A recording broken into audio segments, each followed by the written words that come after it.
Hey friends, welcome back to the channel. Today we're going to be finishing off our basic Node API by adding authorization to the different routes. So I'm just going to jump right in and pick up where we left off last time.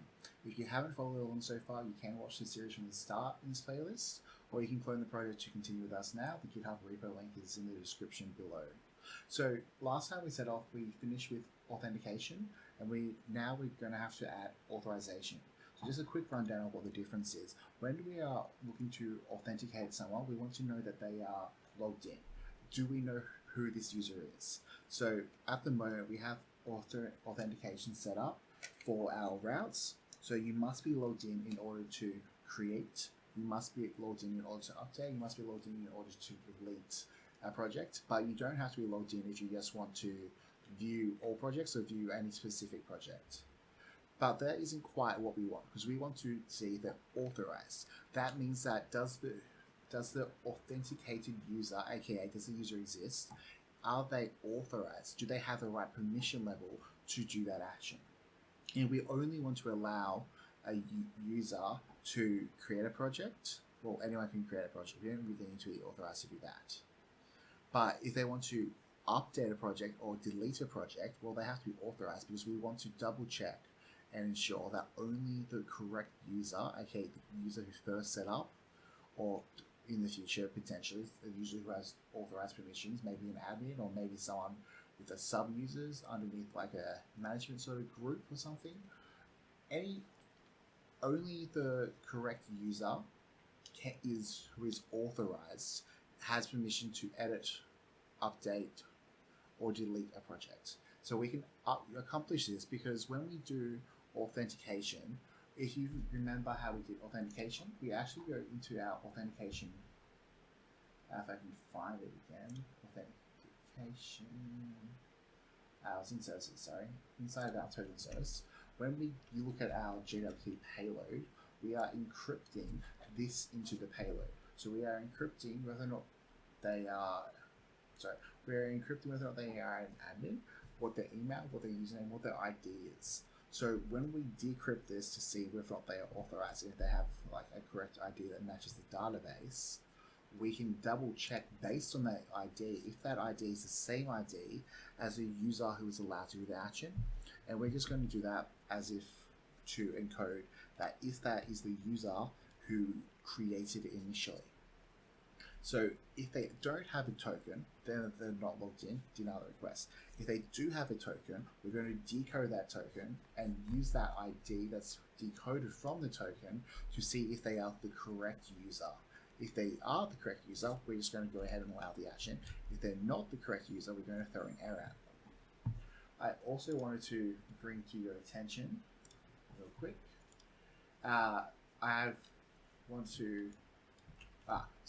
first off, we're going to have to associate projects with the users who create them. This is because at the moment, where we have said that we want to only allow the user who first created the project to be able to update it or delete it. At the moment, we don't know who created what projects because we're not storing that sort of information inside the database. So if we want to do this, we have to associate the user who created the project to the project itself within the database. Then we're going to implement our authorization. And I did notice a bug where I think last episode we went through, and because of the Typescript enforcing shenanigans going on, we went through and deleted a whole lot of different things. We actually took it a step too far and deleted something that was quite important for us to have our error running function. So if I just make sure the server is running real quick, cool. If we, for example, have a look, our nice little error message that we went through a great deal of pain in a couple of the early episodes is no longer there, except we get this boring HTML error message. And that's something that we want to just fix real quick. And then the last thing I want to do is update the error handler to catch common error types, specifically if a project already exists or there's a conflict of error or something, but we'll address that at the end. So first of all, inside of our error middleware over here, last episode we went through and we deleted everything that wasn't getting used as per like Typescript, but we actually do want to call next with the next function.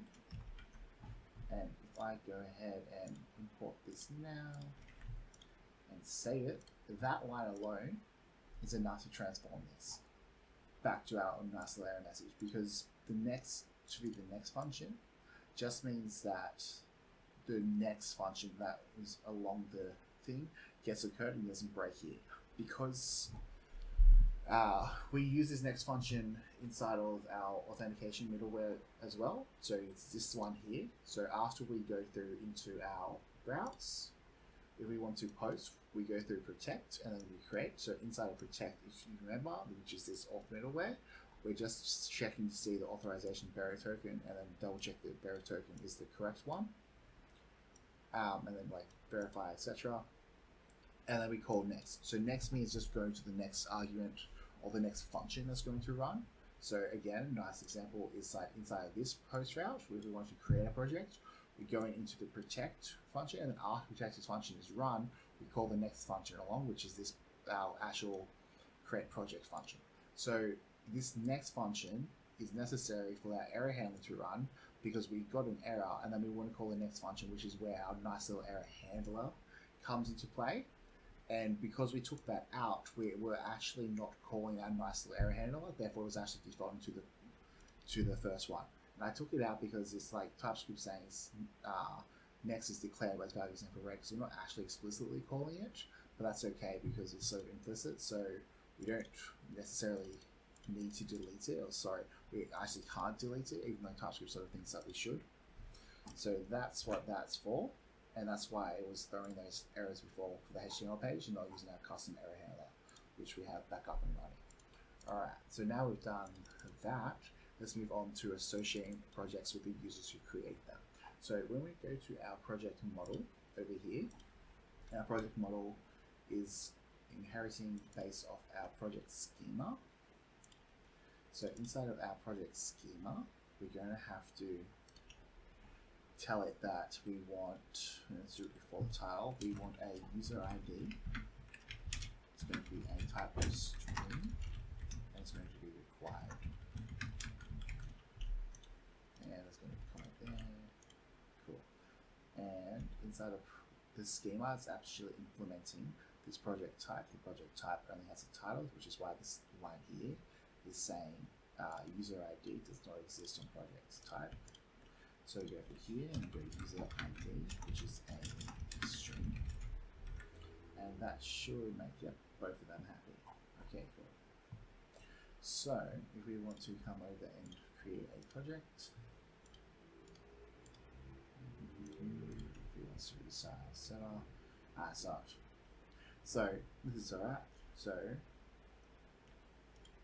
inside of our sanitizer, there is a Typescript error because we're saying that it's a project type. Project type that we just created has a user ID, but we don't have a user ID over here. So I'm just going to close that. So this project type is going to have the user ID associated with it. However, because it is over here, don't want to create it directly. So I don't want to sanitize the ID inside of here, so the ID should be something slightly different. Where we sanitize it. So we're going to pass it in as a parameter instead. We're going to say user ID is our string or undefined, I guess.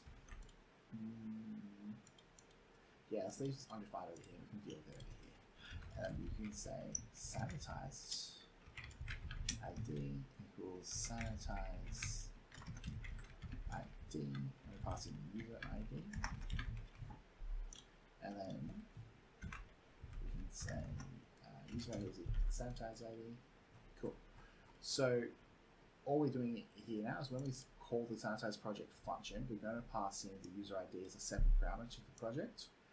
And when we do that, we're going to call this sanitize ID function, which we haven't built yet. This sanitize ID function, we're actually going to build inside of the user sanitizer, because even though the project sanitizer is using it, it's using it based on the user ID.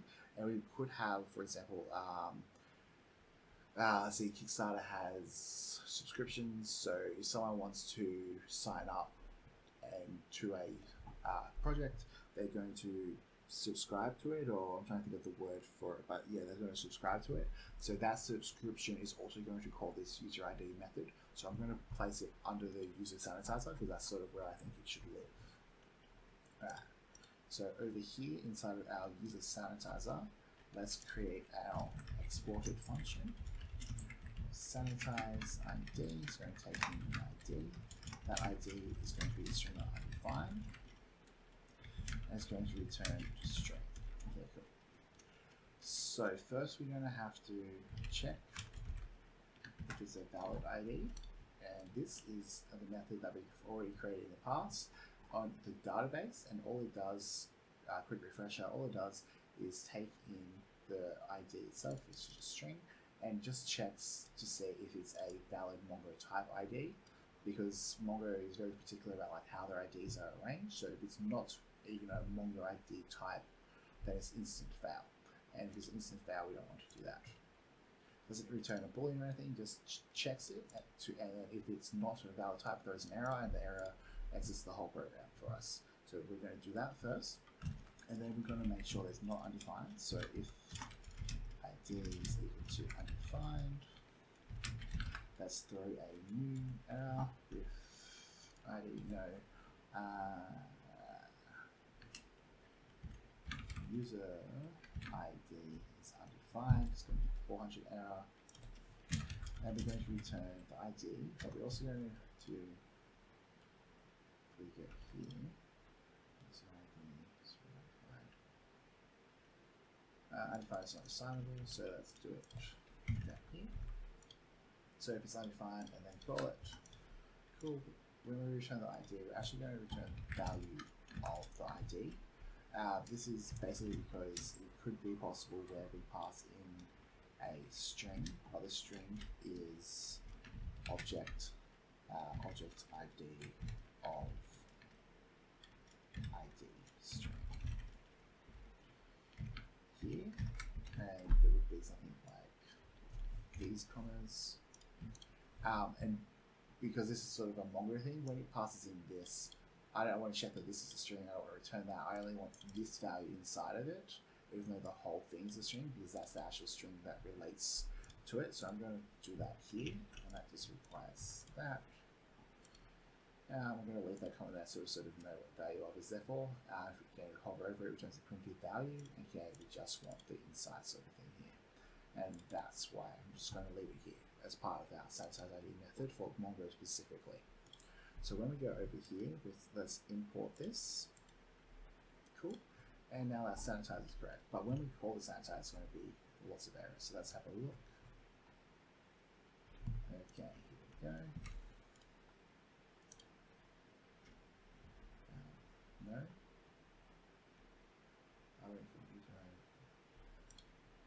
Here we go.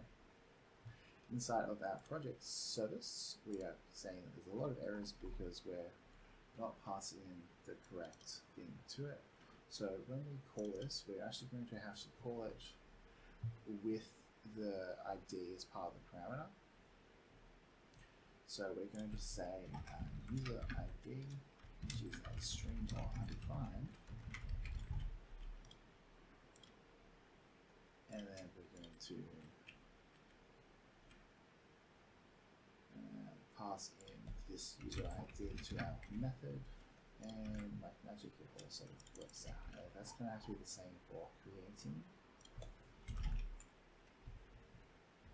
It's a comma, type, user ID, and we'll also want one for deleting, even though we haven't quite done that yet.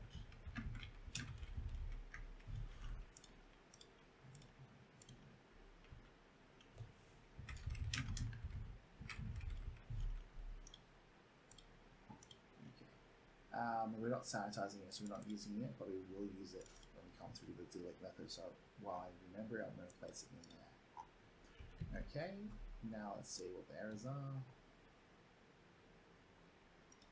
Project service. Okay, here we go. So inside our project service, we'll fix it so that we get past the user ID as part of the parameter, and then we pass it down to the sanitize project method. But when we actually call the project service over here, we're not passing in the extra argument that we just set up the user ID. So we're passing project ID, project itself, and the user ID, but we're only passing in the ID, the body, which is the project, as part of the string. So when we do this inside the controller, we're also going to have to use the ID, and that's going to be not associated with the body, because over in here, this is requirement parameters ID, requirement parameters body that we get. So when we get this, we're actually expecting a response of ID. Oh, sorry. Let's do this. We're actually expecting something like ID to be updated. It won't be called ID to update, but just for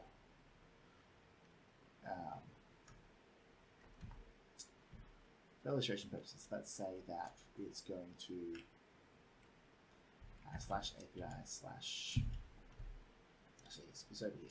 It's going to over here, and this ID is the requirement programs ID, and inside the body, we're expecting the, what do we call it? We're expecting the project itself to be contained as the body, and to be like, as part of the parameters, we're expecting the body to be title, string, etc. And then we're getting the parameters again over here, but where are we getting the string of the user associated with? That's what we have to solve for right now. And when we do that, we're actually going to take in something else. So it's going to be requirement, sorry, the request user. And we're going to set some question mark, and we're going to scroll underscore ID. Cool. So this request user is going to come from the request. And this request is not going to be any request, it's going to be an authorized user request. Now this authorized user request, we're going to have to build out. So at the moment, he doesn't know what this is. And if before we build this out, and we just use our normal one, it doesn't know what the user is. So we have to tell Typescript that on our authorized user request, we're going to expect a user. So if we have a look at how we get to this right now, it might make a little bit more sense if I sort of go backwards. So inside of our routes, this is our project routes. When we come here, when we come here, inside our project routes, and we hit the home, we're just going to get all routes. When we come and get a specific project, we're going to go specific project. There's no authorization, no authentication going on here. Anyone can do this, it's not protected. If we want to post, we want to create a new project with our create project handler, first off, we have to hit this protect middleware. Inside this protect middleware, we're checking for our headers, authorization bearer token. And inside of that token, we know that we have encoded as part of our authorization middleware. So inside of that token, inside of our token service, we know that we have encoded this into it.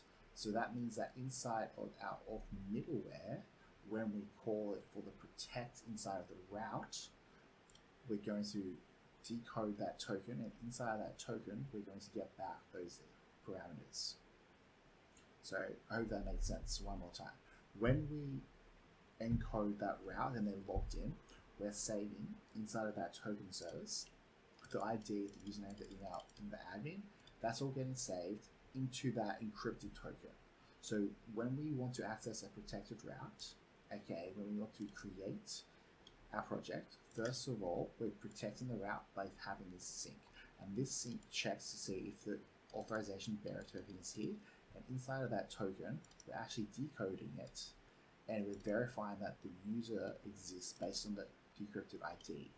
And then we call the next function, and the next function is inside of our routes to create one. So we can do an extra step because inside of this post method, all we want to do is add on to the request of the user ID, and we're already getting that user ID after we decode who the user is.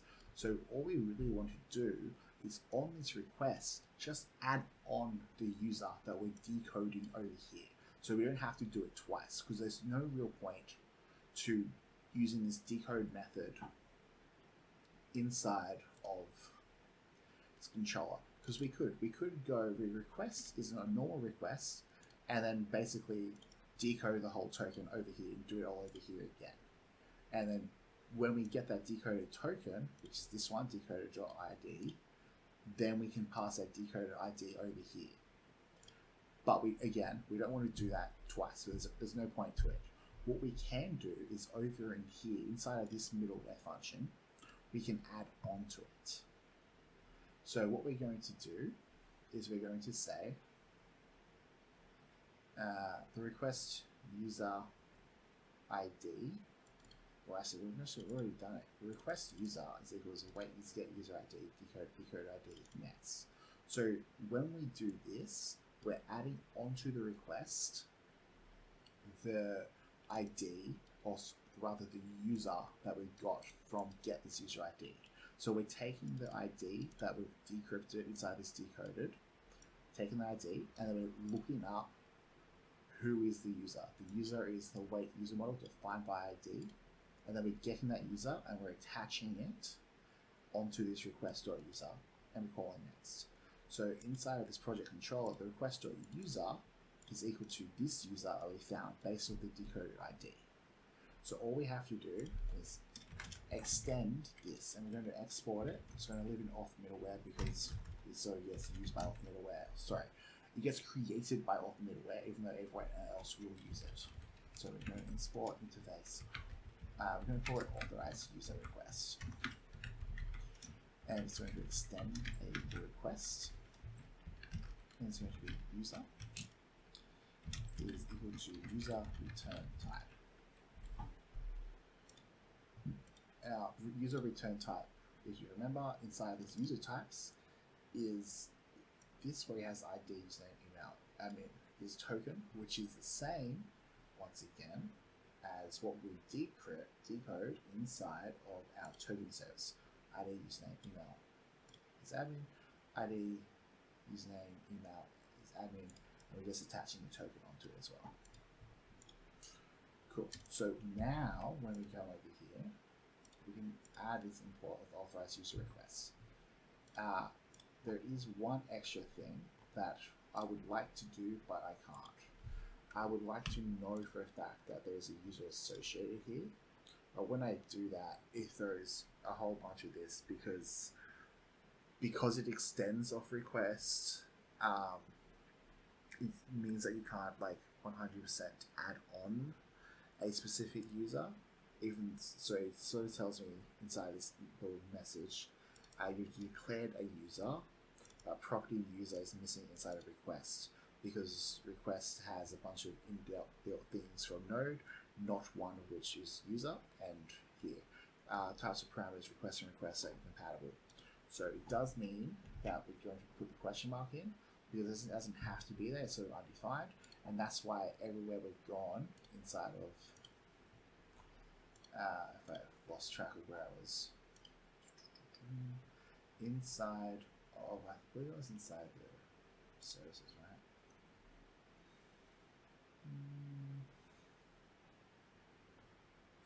Control. Inside the controller, we're taking this user ID as a question, and that means that it could be undefined, which is why we're taking in the string undefined and we're dealing with the undefined over here. I would ideally like to deal with the undefined method at the top level, but I don't know how to enforce that with Typescript purely because it's extending off an inbuilt request method.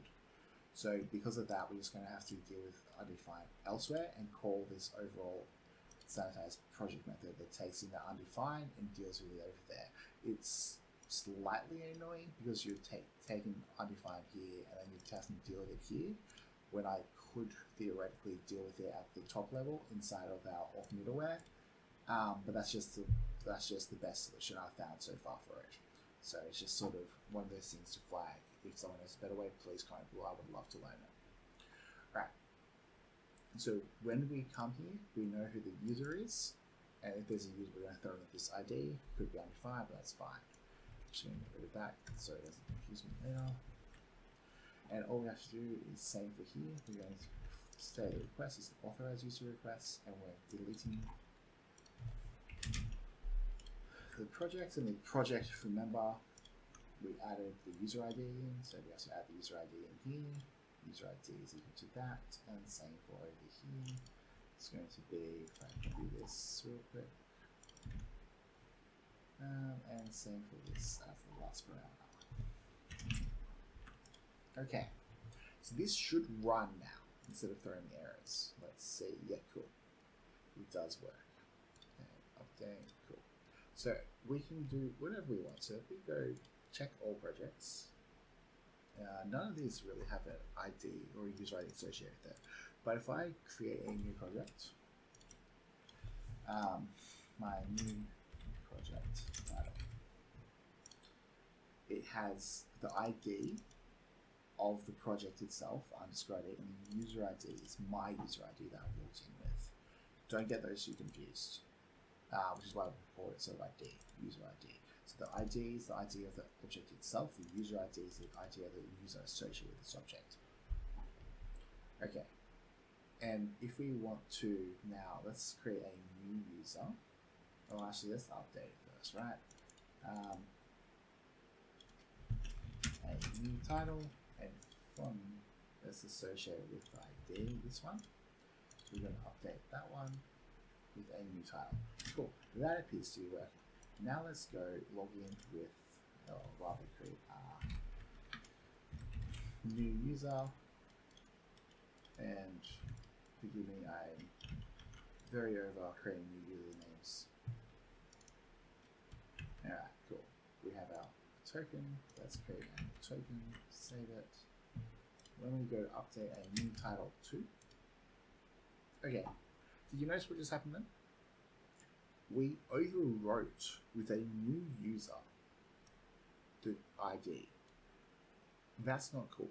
So we went and associated with step one. So we've done this fix error, and we've done this. We're associating projects with users who create them. What we haven't done is implement authorization, because just because there's a user associated with it, we're not actually doing any checks on the user who wants to update or delete it. We're just checking that there is a user existing. So inside, and this will be the really easy step, I promise. Inside of that project controller, we're just going to add a couple of extra steps. So let's do it for, not create, because anyone can create, that's fine. When we want to update. So when we want to update, we're going to call update project. As it says, cool. That's fine. Inside of update, when we do this, we're checking if the object is valid. Sanitize. Before we check if the object is valid, no, after we check if the object is valid, we're going to call no, so yeah, let's call wait, because I was going to do it here, but I've just sort of thought ahead one step. We're going to have to use the same sort of check for both updating and deleting, and all this sort of step is we have to check that the user ID is the same user ID as associated in the project. User ID in the request. It's the same user ID in the project. And we're going to have to do this check on both the update method and the delete method. So it's better to just call it, call a new method straight away. So we're going to await is user authorized. We're going to take in the borrow, we're going to take in, sorry, user ID and the project ID.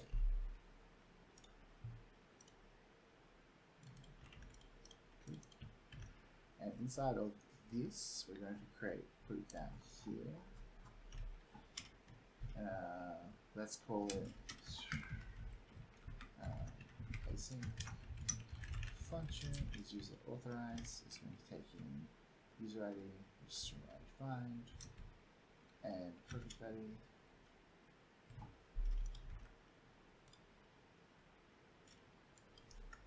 String is user authorized. User ID is string ID find.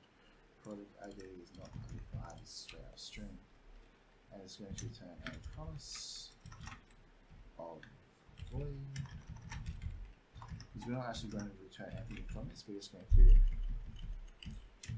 return whether or not it exists. Okay, cool. That was a lot of red tape. Cool. So, taking the user ID, string identified, and the project ID, which is a string, because we've already checked that defined method from it. So first of all, we're going to have to check if it's a valid ID or project ID. Cool. And that will get rid of the undefined and whether or not it is. Yeah, cool. So that'll get rid of undefined and make sure that's the right ID type. And so we're going to say sanitized borrower ID equals to sanitized ID that we've already created earlier. We're going to pass in our user ID. Sorry, we use borrower. Use borrower at work. So I'm just thinking in terms of borrower now. Right, sanitized ID is equals to our sanitized ID method that we just used. And then we're going to have to say project to update because awaits get project by ID, passing the project ID. Cool. And then we're just going to check if sanitized borrower ID is not equal to project to update dot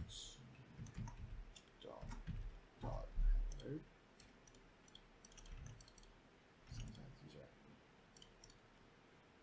project to update dot ID. If it's not equal to that, then we're going to throw a new HTTP exception. If you are not authorized, this is just our error message. You are not authorized to perform this action. It's going to be a 401 unauthorized method. Okay, cool. So one more time. User, cool, get rid of borrow. Okay, is the user authorized? It's just going to return a promise of void, aka nothing's going to happen after this goes through, but it is going to be promised in async. So we're going to check to see if the project ID is an actual valid ID before we call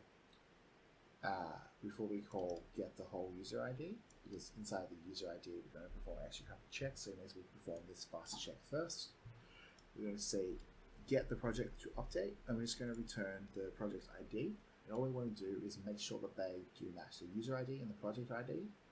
So the ID of the user associated with the project and the user ID has to match.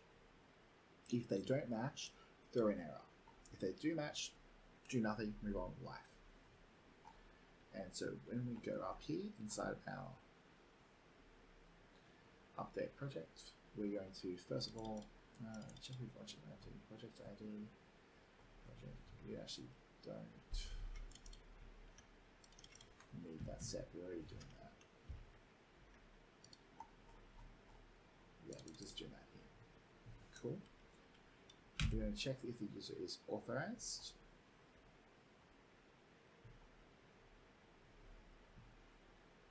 And if they're authorized, do the normal thing.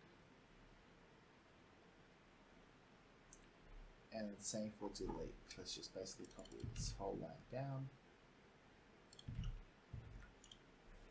Okay, cool. So those two lines in this one method should be all we need. So now let's do this. We're not authorized. Excellent. That's exactly what we want. Okay, cool. Now the only other thing that I have for this episode at least is this little last thing. Update error handles to catch common error types. So when we go here, we go not authorized to perform this action. That's cool. But if we want to create a project, we can create it. We can create unknown error occurred, unknown error occurred, unknown error occurred. So that's quite a simple error, but I'll just go to you real quick. If we do MongoDB project title 2, first time, it works perfectly. Second time, unknown error occurred. This unknown error occurs, or sorry, rather pops up and tells us it's an unknown error because of inside of our error handler, error middleware,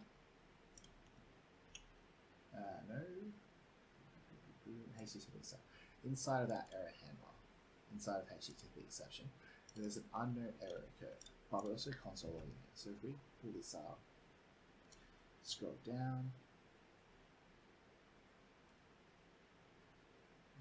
this one here, MongoDB error, E11000, duplicate key error title, blah blah blah, duplicate key title, blah blah blah.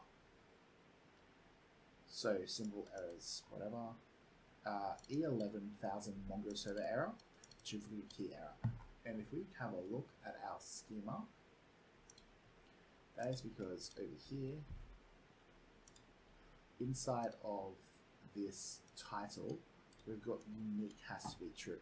So when we create it for the first time, we can create it because it's unique.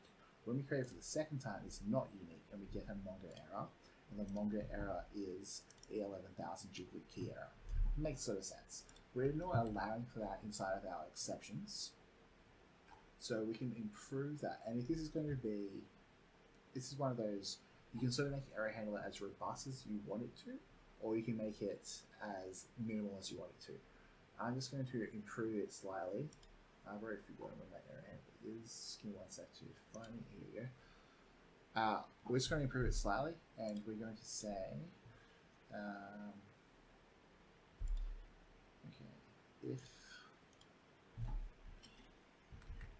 we're actually going to do two more things. If it is not error instance of error,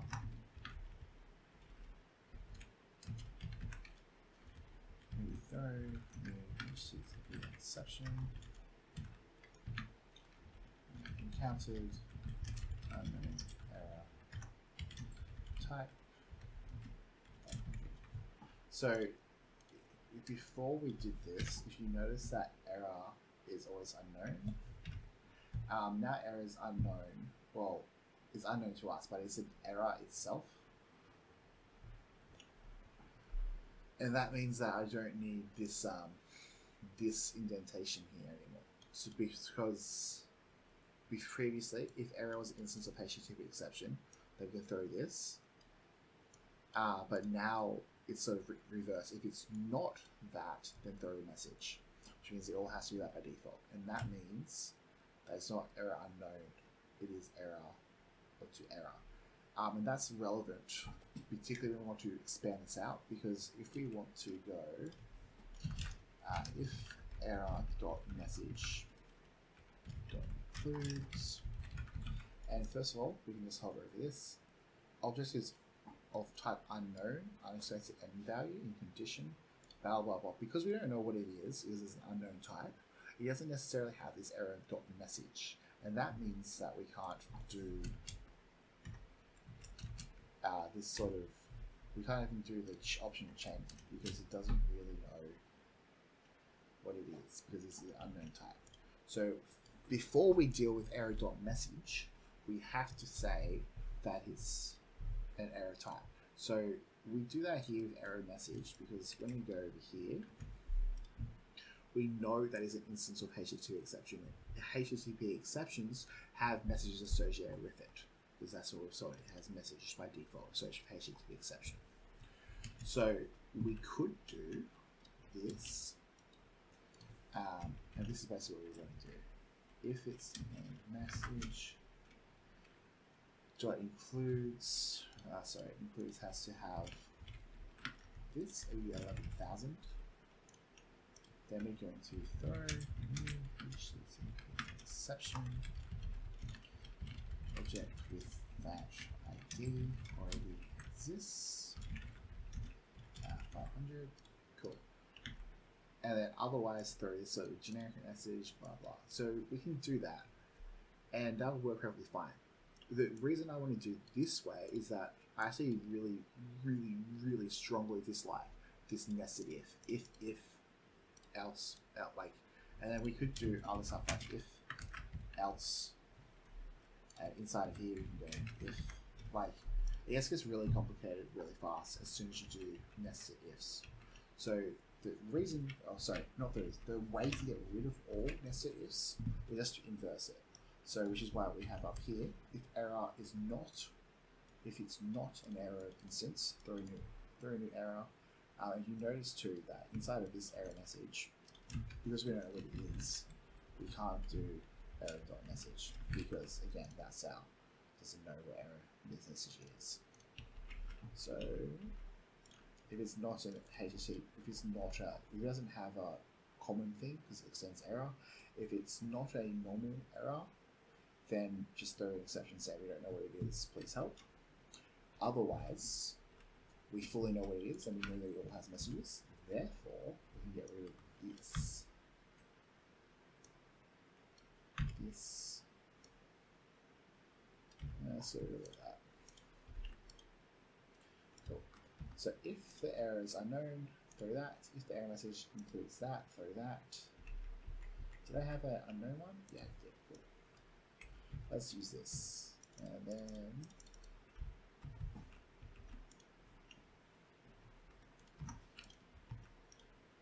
okay, cool. So if it's unknown, or okay, if it's an unknown type, we're just filtering out to make sure that everything has an error message. Because we know it's an error, or we know it's in a HTTP exception, and HTTP exception extends error, and it's an instance of error, therefore it has a message. Cool. That's all this one's doing. And then we can do our specific error check error type, check for known errors, catch all unknown, unthought of errors. So inside of here, if the error message includes 11,000, have a nice little message for us, because now instead of this, we're going to get this. We already know what that is instead of an unknown error. And this is the nice little error message that will show us. And if we're not, in our development, if we are, we get a nice stack trace, 24. And once again, the difference is unknown error, because we didn't account for it and we said throw all unknown errors. But if we do account for it, then we get this. And again, this helps us when we're building out the project, because either way, we can go into the actual server logs and see what the error messages are, which is how we sort of found it before, wherever it was from last time. We found it within our server, but that means that if we want to know what this error is, we have to go into the server. Whereas now, this is sort of going to be a common error.